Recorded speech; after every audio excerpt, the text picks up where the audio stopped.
बहुत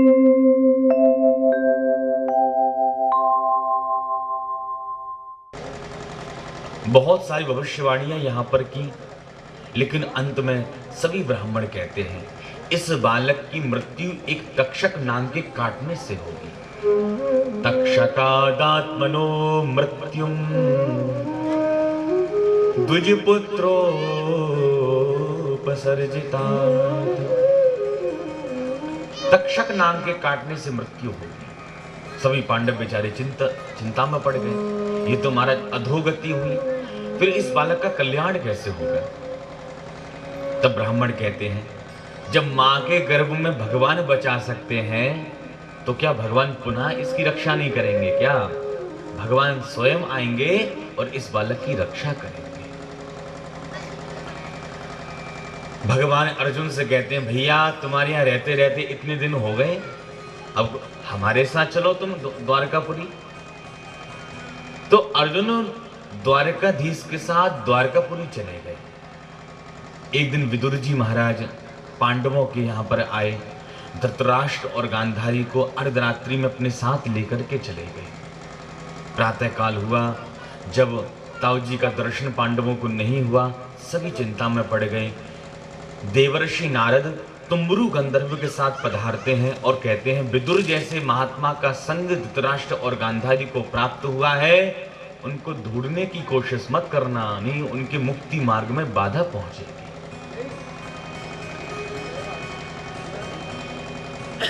अर्जुन जब से द्वारकापुरी गए हैं, अर्जुन का कोई अभी तक समाचार द्वारकापुरी से नहीं आया। आज पूरे 7 महीने हो गए। युधिष्ठिर जी महाराज अपने भैया भीमसेन से कहते हैं गता सप्ताधुना मासा भीमसेन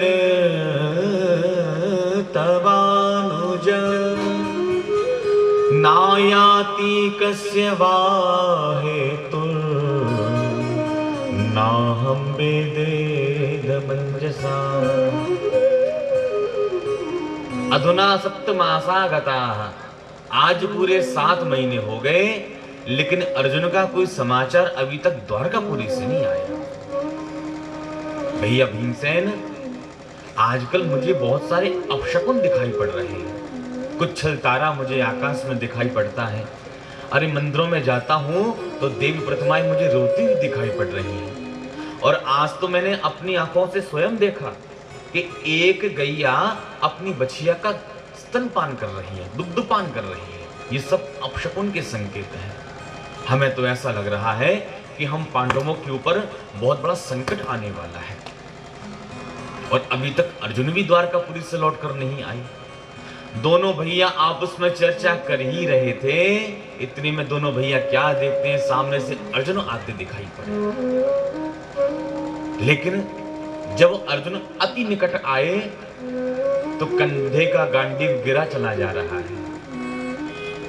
माथे से पसीना निकल रहा है, आंखों से आंसू निकल रहे हैं। जब इस प्रकार की अवस्था शरीर की देखी, अनेक प्रश्न युधिष्ठिर जी महाराज ने यहां पर किए। भैया अर्जुन, तुमसे कोई पाप तो नहीं बन गया? जो तुम्हारे मस्तक का तेज बड़े बड़े देवताओं को विस्मय में डाल देता था, आज वो तुम्हारा मस्तक का तेज कहां चला गया? वृद्ध और बालक बेचारे भूखे बैठे हैं, भोजन खिलाए बगैर तुमने भोजन तो नहीं पा लिया? अगम्या से तुमने गमन तो नहीं किया? शरणागति की रक्षा में विफल तो नहीं हो गए? तुमसे ब्राह्मण और गाय का वध तो नहीं हो गया? तुमसे ऐसा कौन सा पाप बन गया जिससे तुम्हारा मुंह लटका हुआ है? ध्यान दीजिए, पहले समय में व्यक्ति पाप से बहुत डरता था। थोड़ा सा भी पाप बन जाए तो पूरे गांव वाले भैया उसको गांव से बाहर निकाल देते थे। भैया तू जा, तीर्थों में स्नान करके आ, प्रयागराज जा। जब तक तू स्नान करके नहीं आएगा तीर्थों में, तब तक हम तेरे को गांव में नहीं घुसने देंगे।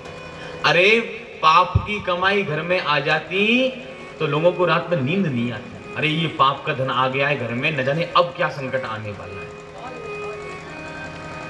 लेकिन आज के परिप्रेक्ष्य में व्यक्ति पाप करने से बिल्कुल नहीं डरता। किसी ने कहा, क्यों भैया, बच्चे की नौकरी लग गई है? हाँ साहब, नौकरी तो लग गई। तो क्या वेतन है बच्चे का? अरे साहब, वेतन तो कुछ नहीं है, वही 2-5 हजार रुपया, लेकिन हाँ ऊपर की कमाई बहुत तेरी है, ऊपर की कमाई बहुत है। दूसरा कहता है, भैया कुर्सी ही ऐसी है, ये तो जो बैठता वही महाराज लखपति हो जाता है।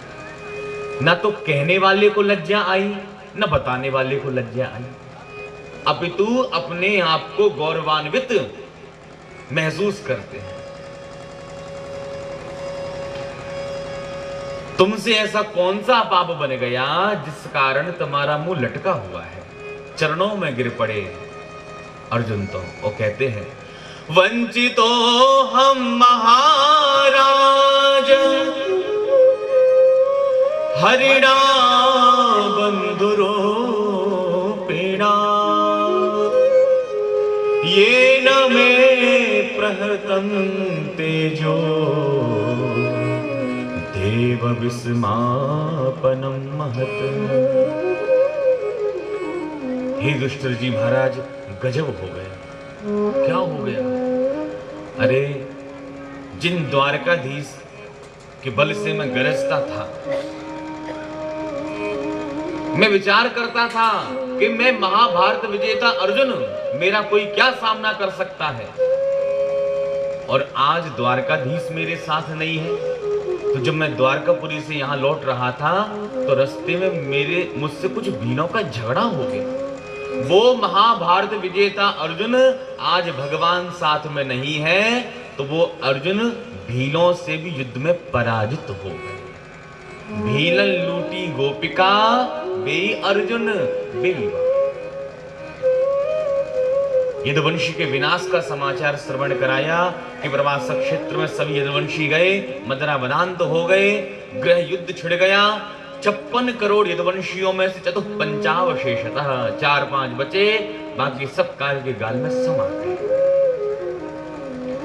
जो यदुवंशी के विनाश का समाचार सुनाया और कहा, भगवान भी अपनी लीला संवरण करके अपने गोलोक धाम को प्रस्थान करके। कुंती बुआ अंदर से जब बाहर आई, विचार करने लगी, मेरा बेटा अर्जुन मेरे मायके से आया है तो निश्चित मायके की अच्छी खबर लेकर के आया होगा। लेकिन जब ये सुना कि भगवान तो लीला संवरण करके अपने गोलोक धाम को चले गए, तो कुंती बुआ ने एक क्षण का वियोग ना सहते हुए पद्मासन लगाकर बैठ गई। श्री कृष्ण के चरणों का ध्यान करते करते करते करते अंत में अपने शरीर को त्याग कर परम पद को प्रस्थान करती है। ये कृष्ण से प्रेम हमारी कुंती बुआ का। एक क्षण का वियोग वो सह नहीं पाई। या यह स्थिति रामायण में चक्रवर्ती सम्राट महाराज दशरथ की हुई। जब पता चला कि प्रभु श्री राम वन को चले गए, तो एक क्षण का वियोग ना सहते हुए राम राम कहीं, राम कहीं, राम राम कहीं, राम तन पर हरि रघुवर विरह राव गए सुरधाम। राम राम कहते कहते अपने प्राणों का ही परित्याग कर। अरे जो ना मेरे राम का, सो ना मेरे काम। ये प्रभु से प्रेम, ये प्रभु से प्रीति। माता का संस्कार करके और अल्प आयु में परीक्षित जी को सम्राट घोषित यहां पर कर दिया। सभी पांडवों ने वीर संन्यास यहां पर धारण किया है। द्रौपदी को साथ लेकर एक के बाद एक सभी पांडव भगवान के धाम को प्रस्थान करते हैं। अल्प आयु में परीक्षित बन गए सम्राट। एक दिन परीक्षित जी महाराज विचार करने लगे कि मेरे राज्य में हो क्या रहा है। राजा को अपने सेवकों की बात पर विश्वास ज्यादा नहीं करना चाहिए, स्वयं जाकर देखना चाहिए मेरे राज्य में क्या हो रहा है। तो कुछ बुजुर्ग मंत्रियों को साथ लेकर अपने राज्य में आए। जब पूर्वजों की कीर्ति पताका का श्रवण किया, मन प्रसन्न हो गया। लेकिन जैसे ही आगे बढ़े तो क्या देखते हैं कि एक काला कलूटा पुरुष गाय और बछड़े को डंडे से खूब पीट रहा है। बछड़े की तो इतनी पिटाई लगाई है कि बछड़े के तो 3 पैर ही तोड़ दिए हैं। बेचारा वृषभ एक पैर पर खड़ा खड़ा बेचारा हिल रहा है। जो ये दृश्य देखा, मेरे राज्य में गौ माता पर हिंसा हो रही है, क्रोध में लाल पीले हो गए। मारो दी अम्ब भद्रम ते खड़ा नाम मई शास्त्री। गौ माता खेद मत कीजिए, आपको बचाने के लिए अभी परीक्षित जीवित है। जो तलवार निकालकर चलाना प्रारंभ की कि दीनवत् शरणं गतः, वह काला कलूटा पुरुष परीक्षित जी के चरणों में गिर गया। बछड़े की स्थिति देखी, गौ माता की स्थिति देखी, तो परीक्षित जी महाराज बछड़े से कहते हैं, हे वृषभ देवता, आप बताइए ये आपको पीट क्यों रहा है, मार क्यों रहा है? तब वृषभ कहते हैं, बछड़ा कहता है, हे परीक्षित जी महाराज, मैं अपने कष्ट का कारण किसको बताऊं? कुछ लोग ऐसा करते हैं कि जैसा कर्म करोगे वैसा फल मिलेगा। कुछ लोग ऐसा भी कहते हैं कि भगवान की मर्जी के बगैर तो पत्ता भी नहीं हिलता। तो मैं ईश्वर को दोष दूं या अपने कर्मों को दोष दूं, मैं किसी को दोषारोपण नहीं कर सकता। परीक्षित जी प्रसन्न हो गए। आपने किसी को दोष युक्त नहीं किया, किसी पर आपने आरोप नहीं लगाया। निश्चित आप धर्म है और गौ माता साक्षात धरणी है, लेकिन धर्म और धरणी के पीछे ये धूर्त क्यों पड़ा हुआ है? इस भारतवर्ष में पहले गौ माता की दूध की नदियां बहा करती थी। छाछ कभी बेचा नहीं जाता था। जो मठा होता है छाछ, वो कभी बेचा नहीं जाता था। इतना दूध दही मक्खन होता था। लेकिन अब तो भैया बड़ी विडंबना वाली बात है कि शहरों में छाछ भी बिकने लग गई है। देखिए, जिस भारतवर्ष में गौ माता के दूध की नदियां बहती थी, हृष्ट पुष्ट लोग होते थे, वहीं देखिए आज गौ माता की रक्त की नदियां बह रही हैं। न जाने कितनी गाय रोज कट रही है। ये विधर्मियों की चाल है, लेकिन हमें सावधान रहना है। ये विधर्मियों की चाल है। हमारे आराध्य भगवान कृष्ण, लेकिन कृष्ण की भी आराध्या हमारी गौ माता। भगवान ने स्वयं गैया को चराया।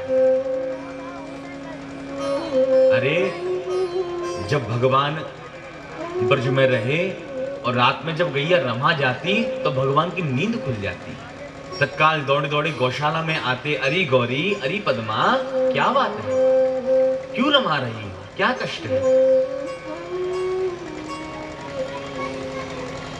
लेकिन आज देखिए आप, गौ माता के कितने आंसू निकल रहे हैं, कितनी गौ माता कट रही हैं, रक्त की नदियां बह रही हैं। जब तक गौवंश की हिंसा होती रहेगी, इस भारतवर्ष में कभी शांति हो ही नहीं सकती, कभी नहीं हो सकती। ये देश कभी खुशहाल नहीं हो सकता। अरे एक गौ माता पर हिंसा हुई तो परीक्षित अपने आप को रोक नहीं पाए, तलवार हाथ में ले ली। प्रेम से बोलिए राधे राधे। कलयुग, तू मेरी शरण में आ गया है तो मैं तुझको 4 कमरे देता हूं, 4 जगह अपना अड्डा जमा ले। तो 4 स्थान कौन कौन से दिए हैं? द्योतम पानम स्त्रियः सोना, यत्रा धर्मश्चतुर्विधः, पुनश्च याचमानाय जात रूप मदा प्रभु। द्यूतम, जहां जुआ खिलता हो तुम अपना अड्डा वहां पर जमा लो। पानम, जहां मदरा पान होती हो तुम अपना अड्डा वहां पर जमा लो। सूना, जहां पशु पक्षियों की हिंसा होती हो तुम अपना अड्डा वहां पर जमा लो। जहां स्त्री लंपर पुरुष वैश्यालियों में रहते हैं तुम अपना अड्डा वहां पर जमा लो। ये 4 स्थान बताए। कलयुग कहता है महाराज जैसा आदमी वैसे कमरे खोल दी। अरे कोई एक अच्छा सा कमरा दे दी जिसको मैं ड्राइंग रूम बना सकूं, बैठक बना सकूं, जिसको बाहर के मेहमानों को उसमें बिठा सकूं। तो परीक्षित कहते हैं तेरे अंदर कोई गुण ही नहीं है तो मैं तेरे को अच्छा स्थान कैसे दे दूं। तब कलयुग कहता है महाराज मेरे अंदर तो एक ऐसा गुण है जो किसी के अंदर नहीं हो सकता। तो तेरे अंदर कौन सा गुण है? तब कलयुग यहां अपने गुण के बारे में बताता है। कलयुग के अंदर कौन सा गुण है? यत् फलम नास्ति तपसा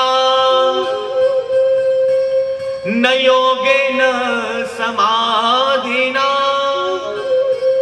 तत्फलम लभते सम्यक् कलौ केशव कीर्तना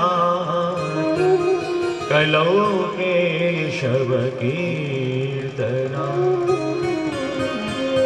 कलयुग कहता है हे परीक्षित जी महाराज अन्य युगों में कोई तपस्या करके जो फल पाता है, अन्य युगों में कोई समाधि लगा करके जो फल पाता है, मैं उसको भगवान नाम कीर्तन मात्र से जो एक बार ठाकुर जी का नाम कीर्तन करता है तो वही फल मैं उस व्यक्ति को प्रदान करता हूं।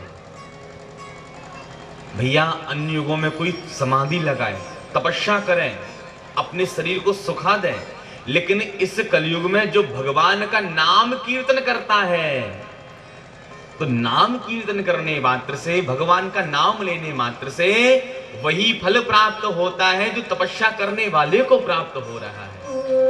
कलयुग केवल हरि गुण गा, कलयुग केवल हरि गुण गा, गावहि नर पावहि भव गावहि नर पावहि भव कलियुग केवल नाम आधारा, कलियुग केवल नाम आधारा, कलियुग केवल नाम आधारा, कलियुग केवल नाम आधारा। सुमिर सुमिर नर उतरहि पारा, सुमिर सुमिर नर उतरहि पारा, कलियुग केवल हरि गुण गावा, कलियुग केवल हरि गुण गावा, गावहि नर पावहि भव गावहि नर पावहि भव।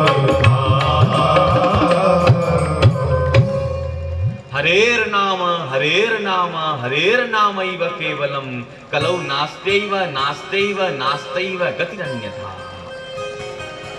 जो ठाकुर जी का नाम लेगा गावहि नर पावहि भव था। जो ये अपने गुण के बारे में बताया परीक्षित जी महाराज प्रसन्न हो गए। भैया मांग ले और क्या चाहिए, मैं तेरे से बहुत प्रसन्न हूं। तब कलयुग कहता है महाराज पुनश्च याचमाना है, पुनः याचना करता है मुझे स्वर्ण में निवास और दे दीजिए। जात रूप मदात प्रभु, जात रूप कहते हैं सोने को। अब चूंकि परीक्षित जी महाराज उससे प्रसन्न तो थे ही, तथास्तु कह दिए जा मैंने तेरे को सोने में निवास और दे दिया। यहां प्रथम स्कंद में परीक्षित जी महाराज कलयुग से कहते हैं सोने में तेरा निवास, लेकिन उधर एकादश स्कंद में विभूति योग के अंतर्गत भगवान उद्धव जी से स्वयं कहते हैं भैया उद्धव धातु नाम अस्मि कांचन, धातुओं में जो कंचन है स्वर्ण है वो मेरा निवास है, मैं सोने में रहता हूं। अब यहां परीक्षित जी कह रहे हैं कि कलयुग का निवास, वहां भगवान कहते हैं कि मेरा निवास। और भैया स्वर्ण तो इतना पवित्र माना जाता है कि हमारे गांव देहातों में तो आज भी परंपरा है यदि कोई अपवित्र होता है तो माताएं बहनें सोने का पानी छिड़क देती हैं। चल मैं तेरे पे सोने का पानी छिड़क दिया तो शुद्ध हो गया, इतना शुद्ध माना जाता है। ब्राह्मण लोग जब पूजा अर्चना कराते हैं, यदि पवित्र यदि उंगली में ना हो तो सोने की अंगूठी से ही काम चल जाता है। तो देखिए स्वर्ण कितना पवित्र माना जाता है। हिरण्यवर्णाम हरणीम सुवर्ण रजतस्रजाम चंद्राम हिरण्मयीम लक्ष्मी जातवेदो माता, मां लक्ष्मी का स्वरूप।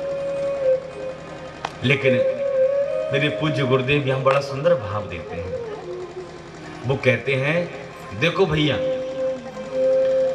जो 1 नंबर का सोना है उसमें तो है भगवान का निवास, और जो 2 नंबर का सोना है उसमें है कलयुग का निवास। प्रेम से बोलिए राधे राधे। किसी ने कहा महाराज आजकल 1 नंबर वाले तो सोना पहन ही नहीं पा रहे, आजकल तो 2 नंबर वाले सोना खूब पहन रहे हैं, गले में मोटी मोटी चैन फिर भी अंदर से बेचैन। तो 2 नंबर वाले सोना बहुत देर पहन रहे हैं, इसका मतलब उस सोने में कलयुग है। तो पूज्य श्री गोस्वामी तुलसीदास जी महाराज बड़ा सुंदर यहां भाव देते हैं, कहते हैं जड़ चेतन गुण दोष में, ऐसी कोई वस्तु है ही नहीं जिसमें दोष ना हो। प्रत्येक वस्तु में दोष है। उस वस्तु में से दोष हटाने के लिए क्या करना पड़ेगा?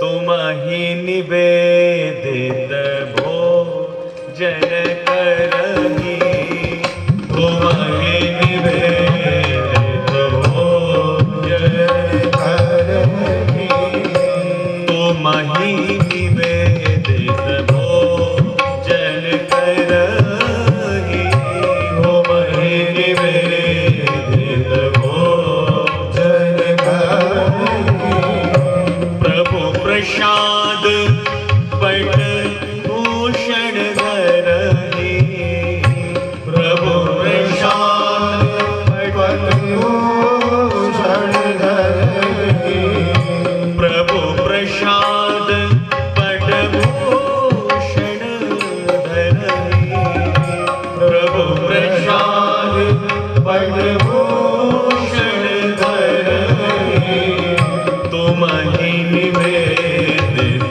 भोजन करहि, तुम ही निवेदित, तुम ही निवेदित, तुम ही निवेदित तुम ही निवेदित भोजन करहि, तब प्रभु प्रसाद।